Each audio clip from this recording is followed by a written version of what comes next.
नमस्कार, आप देख रहे हैं न्यूज 24। आपके साथ मैं हूं प्रत्युष खरे। इस वक्त की बड़ी खबर आपको बता दें, अरविंद केजरीवाल के खिलाफ प्रेस कॉन्फ्रेंस करते करते अब से कुछ देर पहले कपिल मिश्रा बेहोश हो गए। कपिल मिश्रा को डॉक्टरों की टीम अस्पताल लेकर गई है। ये वही तस्वीर आप देख रहे हैं इस वक्त, जब प्रेस कॉन्फ्रेंस में बोलते बोलते कपिल मिश्रा अचानक से बेहोश होकर गिर पड़े। उनको तुरंत अस्पताल ले जाया गया है। इससे पहले उन्होंने कई सारे खुलासे किए। उन्होंने कहा कि कैसे आम आदमी पार्टी की जो फंडिंग हुई है वो फर्जी कंपनियों के तरीके से हुई है, और साथ ही उन्होंने कहा कि हवाला के जरिए पैसे लिए गए। अरविंद केजरीवाल को इस बात की पूरी जानकारी थी कि कैसे फर्जी कंपनियों को बनाकर और उनके जरिए काला धन को सफेद करने की जुगत लगाई जा रही थी। और उन्होंने कुछ डॉक्यूमेंट साथ में कुछ चेक भी मीडिया के सामने रखे, और इस दौरान बोलते बोलते कपिल मिश्रा बेहोश होकर गिर पड़े। तुरंत उन्हें अस्पताल ले जाया गया है। 5 दिन से अनशन पर हैं कपिल मिश्रा। कुंदन सिंह हमारे संवाददाता इस वक्त जुड़ चुके हैं। कुंदन, सबसे पहले ये बताइए कि कपिल मिश्रा को किस अस्पताल ले जाया गया है? देखिए प्रत्युष, यहाँ सीधे प्रेस कॉन्फ्रेंस कर रहे थे। प्रेस कॉन्फ्रेंस करने के बाद क्वेश्चन आंसर्स का सेशन चलने वाला था, लेकिन अचानक बेहोश हो गए। इसके बाद पुलिस उनको रेस्क्यू करके यहाँ से बाहर निकाली, और पुलिस की कोशिश कि सबसे नियरेस्ट जो अस्पताल है अरुणा आसफ अली, वहां पे लेके जाएगा उनके साथ। हालांकि छोटी सी डॉक्टरों की टीम भी है, क्योंकि कल उनकी तबीयत लगातार खराब हुई थी। इसके बाद अमन और लोहिया के डॉक्टर यहाँ पे आए थे, उनको ऑब्जर्वेशन में रखा गया था। कुल मिला के नियरेस्ट हॉस्पिटल्स में लेके जाया जाएगा। अगर हालात ज्यादा बिगड़ते हैं तो उनको आरएमएल में शिफ्ट किया जाएगा, क्योंकि उनके अनशन का आज 5वां दिन है, और जिस तरीके से उन्होंने कुछ खाया नहीं, उनके बॉडी में जो शुगर लेवल है बहुत नीचे गिर गया है, ब्लड प्रेशर बहुत नीचे गिर गया है। और प्रेस कॉन्फ्रेंस के दौरान जिस तरीके से उत्तेजित होते दिखे थे, शायद लग रहा है कि वो एक्साइटमेंट में आपने कहा कि उनको नियरेस्ट अस्पताल ले जाया जाएगा, लेकिन कपिल मिश्रा उस अस्पताल के डॉक्टरों पर उनको यकीन नहीं है। ये बात उन्होंने न्यूज 24 से भी कही इंटरव्यू के दौरान कि चूंकि वो दिल्ली सरकार के अधीन अस्पताल है, उनका ये कहना है कि सब कुछ सत्येंद्र जैन वहां से करवा रहे हैं, इसलिए हमें उस अस्पताल पर भरोसा नहीं। आरएमएल या केंद्र सरकार के अधीन जो अस्पताल है वहां की डॉक्टरों की टीम को मैं दिखवाऊंगा। देखिए प्रत्युष, अभी उस हालात में नहीं कि अपनी बातें कह सके। पुलिस के लिए सबसे बड़ी चुनौती होगी कि पुलिस उनके जी। कुंदन, आप हमारे साथ बने रहे। इस वक्त हमारे साथ बीजेपी की प्रवक्ता नुपुर शर्मा हमारे साथ इस वक्त जुड़ चुकी हैं। नुपुर, आज जो कपिल मिश्रा ने खुलासे किए, क्या कहेंगी आप? देखिए, मैं एक बात नहीं समझ रही कि अरविंद केजरीवाल किस मिट्टी के बने हैं, किस तरीके के ढीठ इंसान है। पहले खुद हंचन पे बैठे थे भ्रष्टाचार विरोधी ताकत बन के लड़ने के लिए भ्रष्टाचार के खिलाफ। आज इतने खुलासे सामने आ गए। 35 करोड़ का चेक जिसपे डेट नहीं ना क्रॉस है, जो इनकैश हो चुका है। इतना बड़ा इन्होंने अभी खुलासा किया है, सामने किया है, पैन नंबर्स के साथ, टिन नंबर्स के साथ। मतलब कि लगभग 190 कंपनियां एक ही एड्रेस पे, जिसमें कम से कम 8 कंपनियां फॉरेन है, एक ही एड्रेस पे रजिस्टर्ड है। और आपको हवाला हमेशा आपको रात को 12 बजे का डोनेशन आता है। एक ऐसी महिला जिनका 4000 इनकम टैक्स रिटर्न है, वो आपको 90 लाख रुपए का डोनेशन दे रही है। और आप नकली कंपनियों से पैसे लेते हैं और नकली कंपनियों को आप पैसे देते हैं, टेंडर्स देते हैं, कॉन्ट्रैक्ट देते हैं सरकार के। दिल्ली के सामने आप बिल्कुल एक्सपोज है अरविंद केजरीवाल जी। सत्ते का इतना जो प्यार और जो भूख है आप में, जो आप सीट पे आके बैठ गए हैं, अब आप इस पे से उठिए।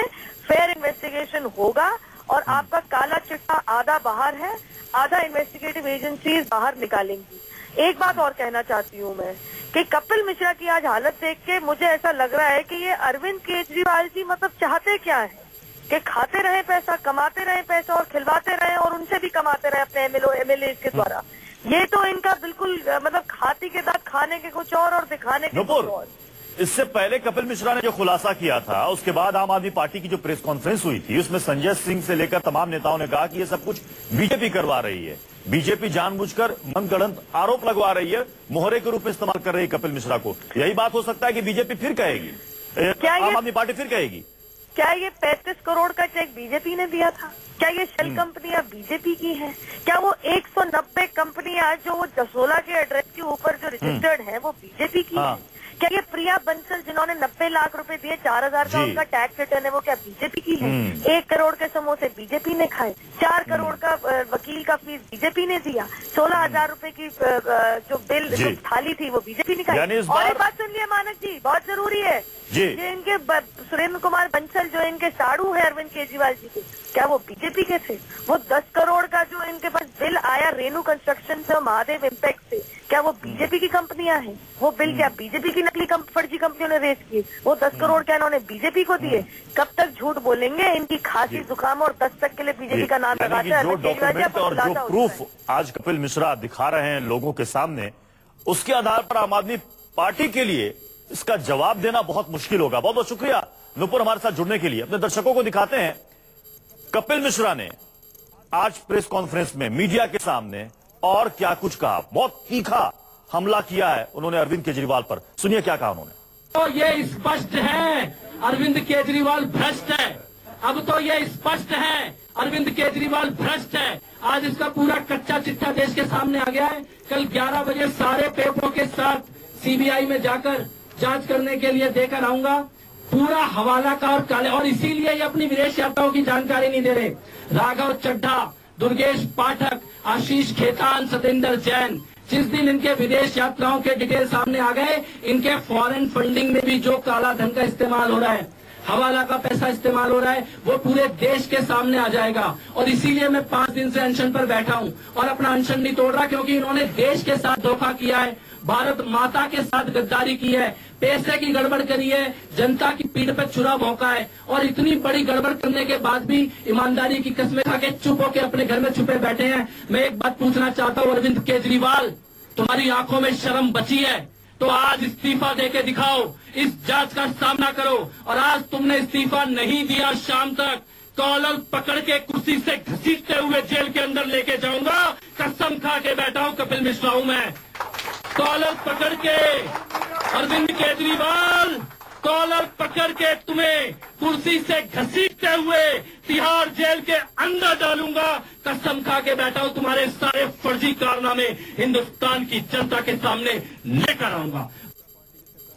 बहुत तीखा हमला बोला है कपिल मिश्रा ने अरविंद केजरीवाल पर। कुंदन सिंह हमारे साथ लगातार हमारे संवाददाता बने हुए हैं। कुंदन, 1 घंटे लगभग हो गए इस प्रेस कॉन्फ्रेंस को हुए। 11 बजे से प्रेस कॉन्फ्रेंस शुरू हुई थी, 12 बजे से ज्यादा का वक्त हो गया है। आम आदमी पार्टी की तरफ से कोई रिएक्शन, कोई प्रतिक्रिया इस पर आई है? देखिए, फिलहाल नहीं आई है, लेकिन मुझे लग रहा है कि बहुत जल्दी आम आदमी पार्टी के तरफ से इसके काउंटर में एक पूरी प्रतिक्रिया दी जाएगी। और मुझे लग रहा है कि जिस विसिल ब्लोअर के नाम से ये पूरा प्रेस कॉन्फ्रेंस किया गया नील, उससे पहले भी चुनाव में एक बार बीजेपी के साथ नेताओं के साथ 2015 में कर चुके हैं, तो वो एलिगेशन सीधा लगाया जाएगा कि किसके इशारे पे हो रहा है। लेकिन सवाल बड़ा ये है कि आखिर यही अरविंद केजरीवाल थे जो बार बार कहीं से भी आरोप आने पे कहते थे कि भाई कम से कम जांच तो करा लो। तो ये सवाल अरविंद केजरीवाल से भी पूछा जाना चाहिए कि अरविंद केजरीवाल जो आपकी पार्टी पे जिस तरीके से मामले आ रहे हैं, आपके 3-3 विधायकों के मामले आ रहे हैं, आपके 3-3 विधायकों की सेल कंपनियां उन कंपनियों से जुड़ी हुई हैं जिन कंपनियों ने आपको आधी रात में 2 करोड़ रुपए का चंदा दिया था, तो उन कंपनियों के जांच के लिए तो कम से कम आए, कम से कम पार्टी की तरफ से जांच के लिए तो बयानबाजी आए, कम से कम ये तो कहा जाए पार्टी कि भैया कोई भी निष्पक्ष एजेंसी हो सकता है कि भारत सरकार की या सीबीआई जिन एबीसी को लेकर लगातार राजनीतिक दबाव का आरोप लगाते रहे हैं, कोई निष्पक्ष जांच की बात करे। कोई सुप्रीम कोर्ट या कोई कोर्ट कह रहे हैं कि ये कोई नया आरोप नहीं है, ये आरोप 2 साल पहले से हम पर लगते रहे हैं और सारा हिसाब किताब हमने इनकम टैक्स डिपार्टमेंट को दे रखा है। यानी कि इनके मुताबिक ये जो तमाम डॉक्यूमेंट्स, जो चेक्स आज दिखाए हैं कपिल मिश्रा ने, वो सारे के सारे गलत हैं। देखिए, मतलब एक जवाब और एक नोटिस से मामले खत्म नहीं हो जाते इस तरह के फाइनेंशियल फ्रॉड के। कोई भी इनकम टैक्स डिपार्टमेंट अगर आपसे इस तरह की कोई गड़बड़ी आती है, आर्थिक इकोनॉमिक ऑफेंस विंग से रिलेटेड कोई गड़बड़ी आती है, तो नोटिस दिया जाता, आपका जवाब मांगा जाता, ये जवाब को जांच किया जाता और जवाब से संतुष्ट होने के बाद इस मामले में आपको बरी किया जाता है। तो वाकई कुछ मामलों में ये जांच चल रही है और कुछ मामलों में क्लीन चिट अभी नहीं हुआ है। तो आप ये नहीं कह सकते कि आम आदमी पार्टी इस चंदे के मामले में पूरी तरह से क्लीन चिट हो चुकी है। लेकिन जहां तक नए सवालों के, जो कि जिन कंपनियों का जुड़ाव, जिस तरीके से पूरा एक नेक्सस है, जिन कंपनियों के माध्यम से अरविंद केजरीवाल को चंदा मिला है वो कंपनियां अरविंद केजरीवाल के विधायकों की जुड़ी हुई कंपनियां और उनसे उनका बिजनेस की साझेदारी है। तो ये जो तमाम तिकड़ी हैं वो जांच की विषय हैं, जो कंसर्न एजेंसी है वो जांच करेंगी और जांच के बाद क्या पाती है एक अलग डिफरेंट। लेकिन अभी फिलहाल इस मामले में पॉलिटिकल स्कोर लेने की कोशिश दोनों तरफ से हो रही है। लगातार कपिल मिश्रा के तरफ से उन पर टारगेट किया जा रहा था कि जिस तरीके से बयानबाजी करती है, जिस तरीके से अपने को पाक साफ अरविंद केजरीवाल की आम आदमी पार्टी मानती है, जिस तरीके को बार बार कहती है कि चंदे को लेकर सबसे ज्यादा पारदर्शी हैं, वो चंदे में वही घपले वही करप्शन जो बाकी तमाम पॉलिटिकल पार्टीज में अलग अलग समय पे लगते रहे हैं। जी कुंदन, आप हमारे साथ बने रहे, आप हमारे साथ बने रहे। एक छोटे से ब्रेक के लिए यहां पर रुकना पड़ेगा हमें, ब्रेक के बाद फौरन लौटे, क्योंकि जो इल्जाम यहां पर आरोप आज कपिल मिश्रा ने लगाया, कुछ डॉक्यूमेंट्स दिखाए हैं, लोग इसका जवाब जानना चाहते हैं और आम आदमी पार्टी को इसका जवाब देना होगा। देखना है कितनी देर में इसका जवाब आता है। हो सकता है कि थोड़ी देर के बाद प्रेस कॉन्फ्रेंस आम आदमी पार्टी की तरफ से की जाए, इसका इंतजार रहेगा।